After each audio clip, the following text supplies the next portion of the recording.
Hi good morning दोस्तों। आज हम लोग ऑब्जेक्टिव लुसेंट का भौतिकी विज्ञान फिजिक्स पढ़ने वाले हैं। ये सब ऑब्जेक्टिव का है। इसमें टॉपिक ध्वनि टॉपिक पढ़ने वाले हैं। चलिए आइए देखते हैं।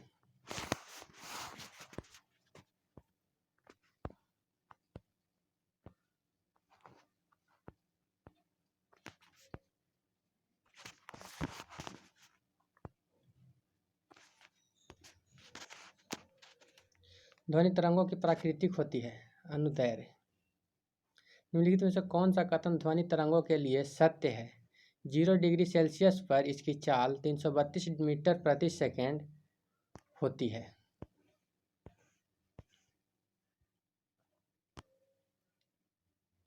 अश्रव्य तरंगों की आवृत्ति होती है 20 हर्ट्ज से कम। प्रस्रव्य तरंगों में ध्वनि तरंगे हैं, इनकी आवृत्ति 20 किलो हर्ट्ज से अधिक है। प्रस्रव्य तरंगे मनुष्य द्वारा नहीं सुनी जा सकती है। प्रस्रव्य तरंगों को सबसे पहले किसने सीटी बजाकर उत्पन्न किया? गाल्टन ने। शिकार परभक्षियों द्वारा बाधाओं का पता लगाने के लिए चमगादड़ अथवा डॉल्फिन किस परिघटना का प्रयोग करती है? प्रतिध्वनि का निर्धारण। कीड़ों तथा हानि पहुंचाने वाले तत्वों को घरों से दूर भगाने के लिए प्रयोग में लाया जाता है अल्ट्रासोनिक वायलेट तरंग। ध्वनि का तात्व किस पर निर्भर करता है? ध्वनि का पिच किस पर निर्भर करता है? आवृत्ति पे। विमानों के आंतरिक भागों की सफाई के लिए प्रयोग किया जाता है प्रस्रव्य तरंग का। प्रस्रव्य तरंग 20 हर्ट्ज से 20,000 हर्ट्ज बारंबारता की ध्वनि निम्नलिखित में से क्या है? श्रव्य का या ऑडिबल ध्वनि।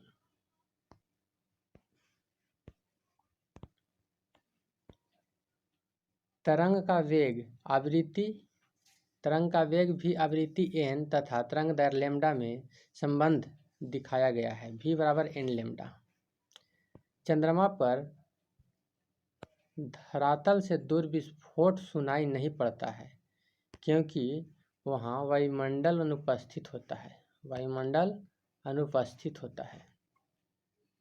चमगादड़ अंधेरे में उड़ सकती है क्योंकि वे अति तीव्र ध्वनि तरंग पैदा करती है जो उसका नियंत्रण करती है।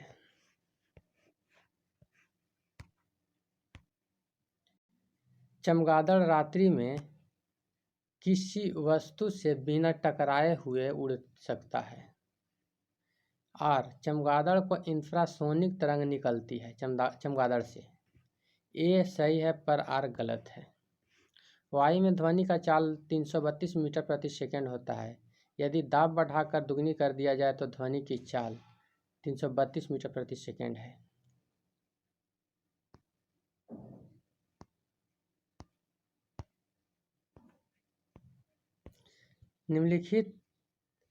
निम्नलिखित द्रवों में से ध्वनि सबसे तेज यात्रा करती है स्टील में। बादलों की बिजली की चमक से काफी समय के बाद बादलों की गर्जन सुनाई देती है। गर्जन लेट से सुनाई देती है, चमक पहले आती है। इसका कारण क्या है? प्रकाश की चाल ध्वनि की चाल से बहुत अधिक है। वायु में ध्वनि का वेग 330 मीटर प्रति सेकेंड। किस माध्यम में ध्वनि का सबसे तेज होता है? ध्वनि सबसे तेज ठोस में होता है। ध्वनि का वेग भिन्न भिन्न माध्यम में भिन्न भिन्न होता है और ठोस में सबसे अधिक होता है। लगभग 20 डिग्री सेल्सियस के तापमान पर किस माध्यम में ध्वनि की गति अधिक होगी? लोहा में। निम्नलिखित में से कौन सा कथन सही नहीं है? आर्द्रता के बढ़ने पर वायु में ध्वनि का वेग कम हो जाता है। वायु में ध्वनि का वेग तापमान के घटने से घटता है। कथन ए, रेलगाड़ी के इंजन से निकलने वाली भाप पहले दिखाई पड़ती है और सीटी बाद में सुनाई देती है। प्रकाश तरंग की चाल की तुलना में ध्वनि तरंग की चाल बहुत कम होती है। ए आर दोनों सही है, ए आर की सही व्याख्या भी है। पराध्वनिक विमान उड़ते हैं ध्वनि की चाल से अधिक चाल से। वस्तु के वेग तथा उस माध्यम में एवं उसी परिस्थिति में ध्वनि के वेग के अनुपात को कहते हैं मैक संख्या। मैक अंकों का प्रयोग वेग के संबंध में किया जाता है। वायुयान के ध्वनि या ध्वनि प्रदूषण मापा जाता है डेसिबल में। ध्वनि साधारण बातचीत के ध्वनि की तीव्रता होती है। साधारण बातचीत में 30 से 40 डेसिबल।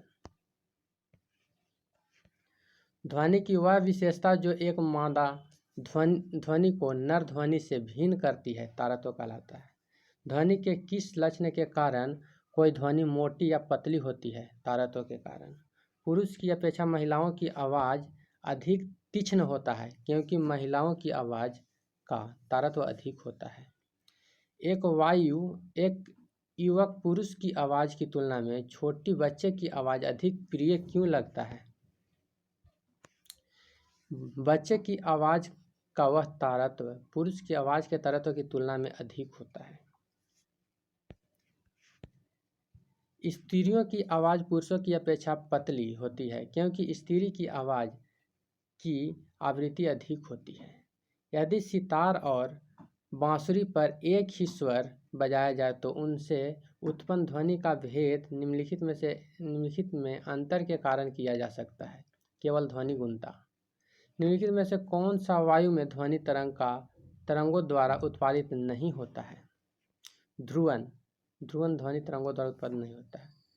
ध्वनि तीव्रता की डेसिबल में वह अधिकतम सीमा जिसके ऊपर व्यक्ति सुन नहीं सकता 95 डेसिबल।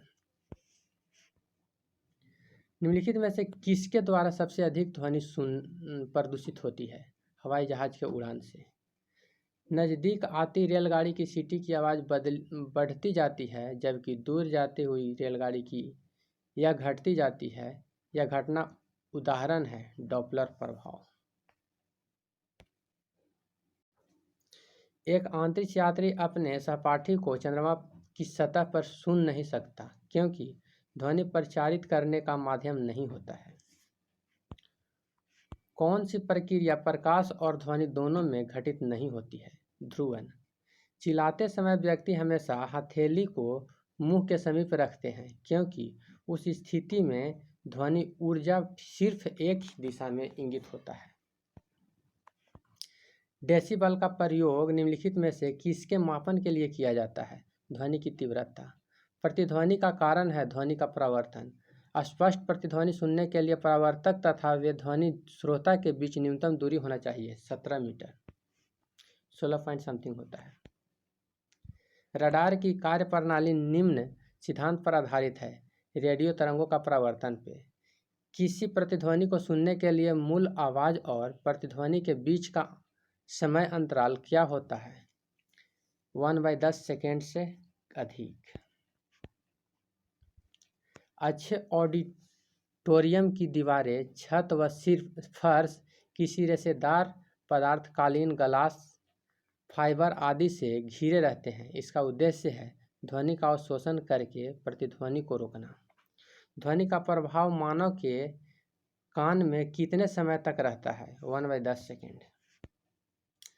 ध्वनि तरंगे किसके कारण प्रतिध्वनि उत्पन्न करते हैं? परावर्तन के कारण। एक व्यक्ति को अपनी प्रतिध्वनि सुनने के लिए परावर्तक तल से कितनी दूरी खड़ा रहना चाहिए? 56 फीट। स्टेथोस्कोप ध्वनि के किस सिद्धांत पर कार्य करता है? परावर्तन के सिद्धांत पर। प्रतिध्वनि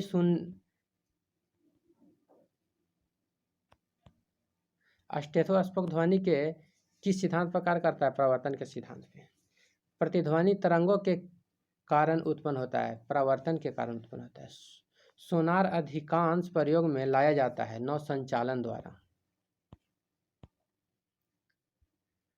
अनुरणन काल एवं हॉल के आयतन के बिना बीच संबंध का प्रतिपादन किया है सेविन।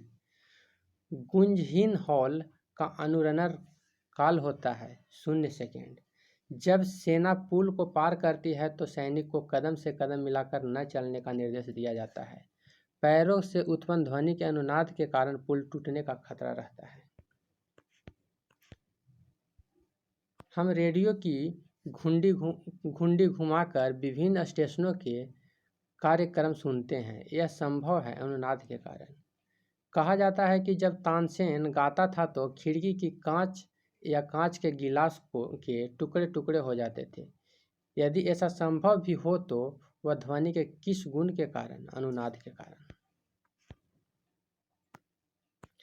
जब हम जल की नीचे सुराही भरने के लिए रखते हैं तो जैसे जैसे सुराही भरती जाती है वैसे वैसे हमें विशेष प्रकार की ध्वनि सुनाई देते हैं। इसका कारण क्या है? अनुनाद। रेडियो का समस्वरण स्टेशन उदाहरण है अनुनाद। जब किसी स्थान पर 2 लाउड स्पीकर साथ साथ बजते हैं तो किसी स्थान विशेष पर बैठे श्रोता को इनकी ध्वनि नहीं सुनाई देती है। इसका कारण क्या है? व्यक्तीकरण। समुद्र में स्थान स्थान पर ऊंचे प्रकाश घर बनाए जाते हैं जहां से बड़े बड़े सायरन बजाकर जहाज़ों को संकेत भेजे जाते हैं।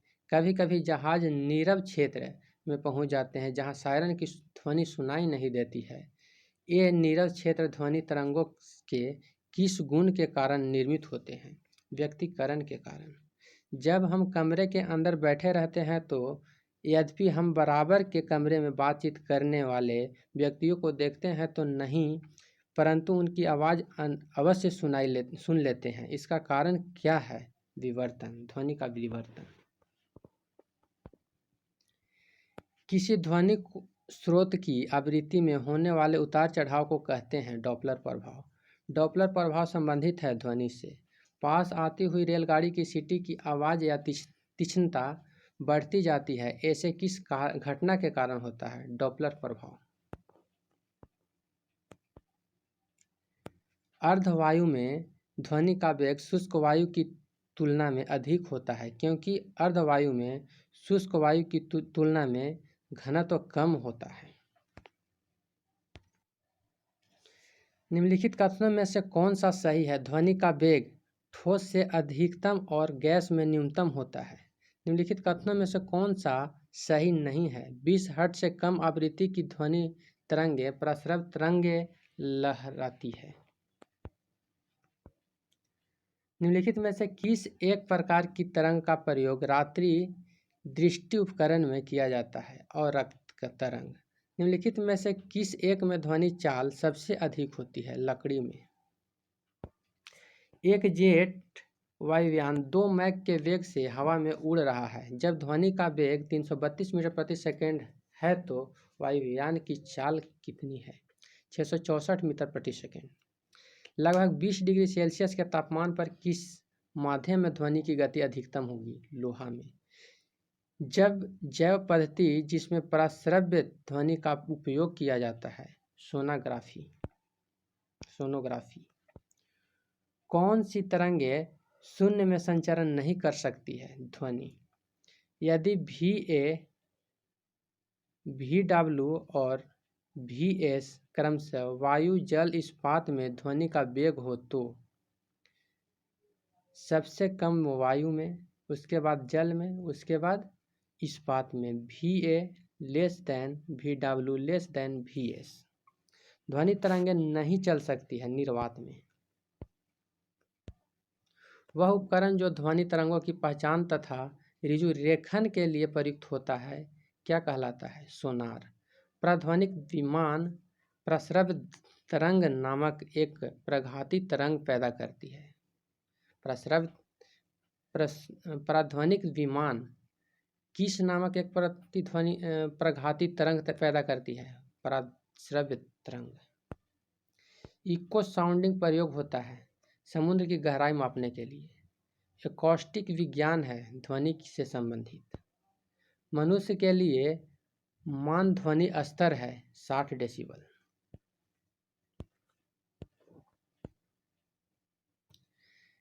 निम्न वस्तुओं का पता लगाने के लिए प्रयुक्त किए जाने वाले उपकरण को कहते हैं सोनार। मेघ गर्जन सुनने पर व्यक्ति अपना मुंह खोलता है जिससे कि दोनों कानों के कर्णपटल पर वायु का दाब को बराबर करने के लिए।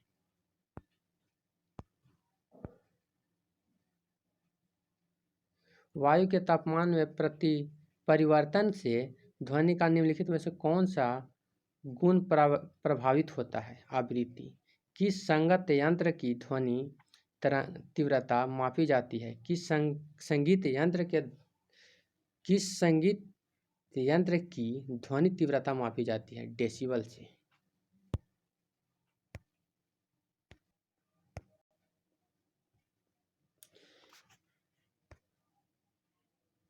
यह ध्वनि चैप्टर पूरा हुआ और अगला टॉपिक है प्रकाश। इसे अगला वीडियो में कवर करेंगे। चलिए, थैंक यू।